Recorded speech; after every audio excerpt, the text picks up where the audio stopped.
Jack lived with his mother in a small house, and they were poor.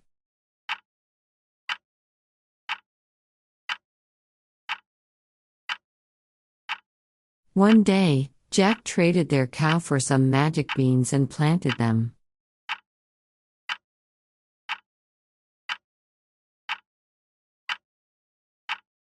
The next morning, a huge beanstalk had grown up to the sky.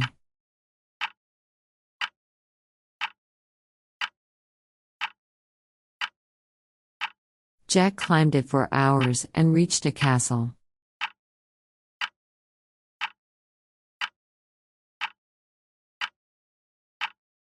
Inside, he found treasures and brought them home.